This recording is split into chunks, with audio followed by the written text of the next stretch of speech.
Hello students, ये chapter number 5 है pulse Arihant economy का, जिसका नाम है पब्लिक फाइनेंस टैक्सेशन। तो अभी मैं आपको इसका सारा इंट्रोडक्शन दूंगी कि मैं इसके अंदर आपको क्या क्या पढ़ाऊंगी, जो इस बुक में दिया हुआ है या कुछ अपडेट करना है, और बाकी मैं इसका पार्ट 1 पार्ट 2 के हिसाब से बाकी वीडियो आपकी बनाती हुई चलूंगी। तो हम सबसे पहले समझते हैं कि पब्लिक फाइनेंस टैक्सेशन के अंदर हम क्या क्या पढ़ेंगे। तो firstly we will study about 1 second introduction. तो हम सबसे पहले पढ़ेंगे पब्लिक फाइनेंस का इंट्रोडक्शन, और इसमें जो इम्पोर्टेंट टर्म्स दी हुई हैं, मेथड्स ऑफ टैक्सेशन पढ़ेंगे, टैक्सेशन के क्या क्या मेथड होते हैं, और प्रिंसिपल्स ऑफ टैक्सेशन, यानी कि जब आप टैक्स पे करते हो तो वो उनमें क्या क्या प्रिंसिपल्स होने चाहिए, किस तरीके से अच्छे तरीके से आप टैक्स पे करें, टाइप्स ऑफ टैक्सेस के बारे में। इसके बाद हम पढ़ेंगे डायरेक्ट टैक्सेस, जिसमें हम पढ़ेंगे इनकम टैक्स, जो कि एक डायरेक्ट टैक्स होता है, corporate tax, minimum alternate tax, capital gain tax और digital service tax and securities transaction tax, Tobin tax and commodities transaction tax and cess and surcharges. देखिए, मैं सिर्फ आपको इसमें फैक्ट ही नहीं पढ़ाऊंगी, बल्कि इनके कॉन्सेप्ट्स भी क्लियर कराऊंगी, क्योंकि यूपीएससी या एस्टेट या इस तरीके के गवर्नमेंट एग्जाम्स में आपसे कॉन्सेप्ट भी पूछे जाते हैं। और याद रखिएगा, अगर आपको कॉन्सेप्ट क्लियर नहीं है ना, तो आप कितने भी फैक्ट लर्न कर लीजिएगा, आपको वो इजीली लर्न होंगे ही नहीं, आपको उसमें बहुत ज़्यादा कठिनाई होगी। तो इसके बाद इससे रिलेटेड जितने भी पब्लिक फाइनेंस से रिलेटेड एसोसिएटेड कंसेप्ट्स हैं वो हम पढ़ेंगे, जैसे डबल टैक्सेशन अवॉइडेंस एग्रीमेंट। इसके बाद round tripping, transfer pricing, base erosion and profit के बारे में, प्रॉफिट शिफ्टिंग बीईपीएस के बारे में, global minimum corporate tax, advance pricing agreement. Next हम पढ़ेंगे इनडायरेक्ट टैक्स। इनडायरेक्ट टैक्स में प्री जीएसटी डिज़ाइन, यानी कि जीएसटी से पहले क्या टैक्स डिज़ाइन होता था, गुड्स एंड सर्विसेज टैक्स। इसके बाद जीएसटी के बारे में, GST council, GST tax structure, then GST glossary.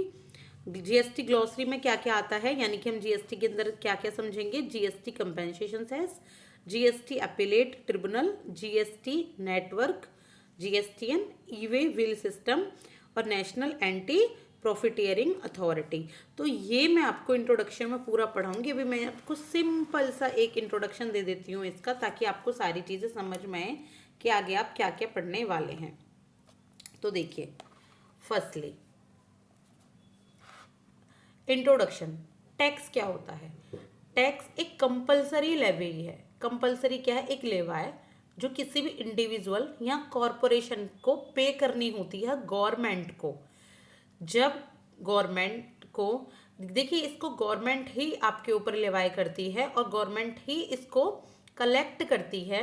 Tax क्या है, एक कंपलसरी लेवाई है, यानी कि आप, अगर आपकी इनकम ज़्यादा है, किसी भी कॉरपोरेशन की इनकम ज़्यादा है, प्रॉफिट ज़्यादा है, तो टैक्स पे करना होता है गवर्नमेंट को, ताकि जो पुअर लोग हैं और जो रिच लोग हैं उनके बीच में एक बैलेंस एस्टेब्लिश हो, और जो गवर्नमेंट है वो पॉलिसीज़ पर जो पॉलिसीज़ वो बनाती है, जो वो आपको सब्सिडी प्रोवाइड करती है और लोगों को, तो वो अच्छे तरीके से बैलेंस तरीके से बना सके।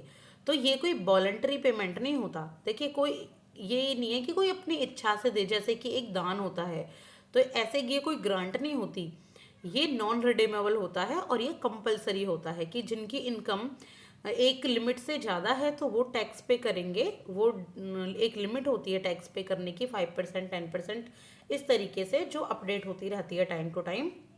और ये गवर्नमेंट इनको रीपे नहीं करती, यानी कि जैसे आपका नेशनल फंड सिस्टम होता है ना, जो पेंशन सिस्टम होता है, एनपीएस, तो ऐसे ये गवर्नमेंट इसको रिफंड नहीं करती। We all know very well about all these concepts. जो जितने भी टैक्सेस हैं जो इंडिया में लेवाए होते हैं, वो एक एक्ट के द्वारा, वो एक लॉ के द्वारा पास किए जाते हैं पार्लियामेंट में या स्टेट लेजिस्लेचर में। जो आपका यूनियन गवर्नमेंट, जो आपकी सेंट्रल गवर्नमेंट जो टैक्सेस पास करती हैं, ये लिवाई करती हैं, कलेक्ट करती है, तो इससे रिलेटेड जो भी लॉ है वो पार्लियामेंट में आपका बनता है।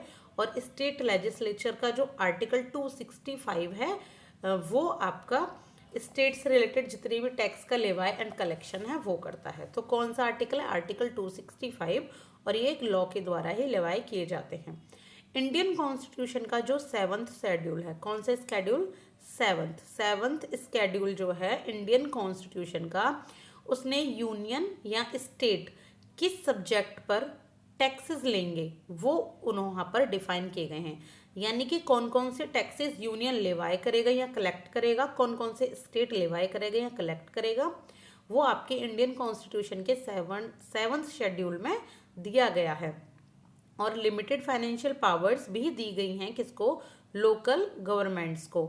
कुछ फाइनेंशियल पावर किसको दी गई है, लोकल गवर्नमेंट को, जैसे आपकी पंचायत होती हैं, म्यूनिसिपलिटीज़ होती हैं, नगर पालिका, तो उनको भी कि 73rd और 74th कॉन्स्टिट्यूशनल अमेंडमेंट के थ्रू ये क्या लिमिटेड फाइनेंशियल पावर्स दी गई थी।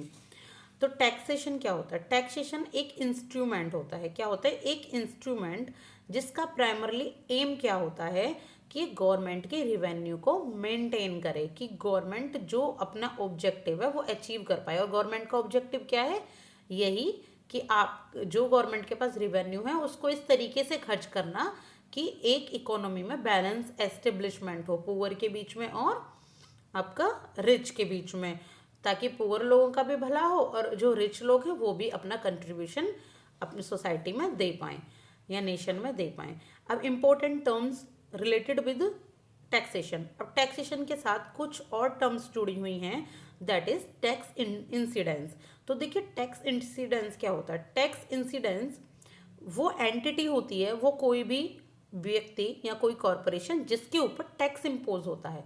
जैसे आप अगर इनकम टैक्स पे कर रहे हैं, कोई भी पर्सन अगर इनकम टैक्स पे कर रहा है तो उस पर्सन को टैक्स इंसिडेंस कहा जाएगा। ये कोई घटना नहीं है, देखिए इंसिडेंस का मतलब ये कोई भी एक पर्सन है जो टैक्स पे कर रहा है, जिसके ऊपर टैक्स का बर्डन है, वो ही आपका टैक्स इंसिडेंस कहा जाता है।